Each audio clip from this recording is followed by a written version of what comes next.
Each demolition project is unique. Some of the initial considerations are, as you're looking at this large-scale demolition, what other areas, buildings, adjacent structures are going to be affected by the work you're doing.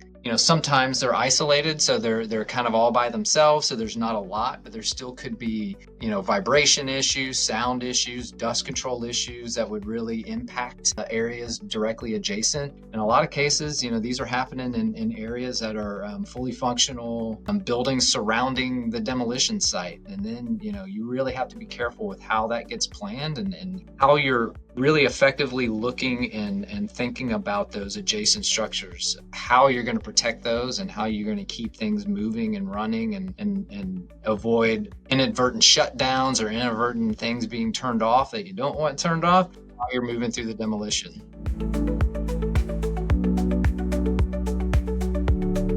The initial stages is again just that initial discovery stage, right? What's there? What are you having to manage and deal with? A lot of big question: why do you need an architect on a demo project when you just you design buildings? But I think as you start to look at these things, it's like peeling away an onion. Every time you open a new layer, there's something else underneath, and you discover things that are connected to other things that you had no idea about, that you need to make sure that you disconnect effectively or reroute, if it's a water feed or if it's an electrical feed or if it's these other areas that you just have to really initial phase of discovery of what is there, what is tied into this, and what are we having to manage and deal with in the long term.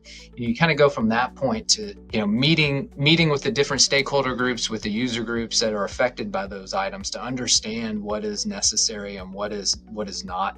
Essentially, what's mission critical, what are things that can't drop or can't be turned off in certain time frames, and really understanding those so that you can carefully manage those things around that. And then you kind of progress from the understanding all of that to producing documents that explain that to the contractor, as with any kind of traditional construction project. But you also use those to communicate to the owner and the users as what are you looking at? How are you going to go about some of these demolition things, and how are you planning or sequencing shutdowns or reroutes or terminations and things like that, or what can we leave in place, what can't we leave in place, and getting their feedback and using those as mechanisms to get that feedback from those users and owners. Most of these are design build, so we're working closely with the contractor at every stage and step. So by the time we get to the point of actual demolition, they're ready, they're on board, they have their subcontractors in place, and things really just kind of roll from there.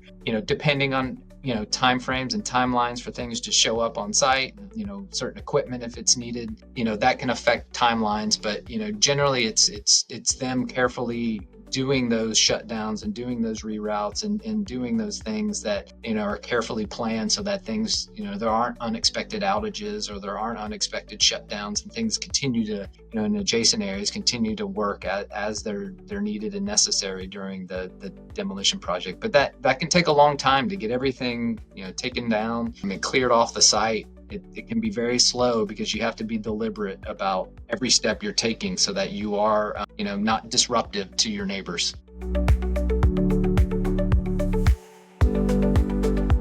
You're usually dealing with a building that's, fairly aged, and in those have hazardous materials in numerous locations. So you can't just, tear it down and this hazardous dust cloud just expands out over your neighbors and the surrounding area. So you have to, we go through and we get an assessment of what materials are hot and are hazardous. And then, we have consultants that come up with plans and how to address those and how the contractor needs to deal with that. That is usually the first stage. They go in and they get rid of all of that hazardous material. They abate it all, they get it out, they kind of push that, get that off the site as early as possible so that they can come in with kind of their large demo equipment and just really start chewing into the building without concern that they're going to expose any kind of environmental concerns or issues onto the site, their neighbors, or anything like that. There's always unforeseen conditions, and when that happens, you have to pause and make sure their items are properly tested. But for the most part, we try to identify those early and get those out of the way so that when the demolition starts, they can just progress through and really chew down on those buildings.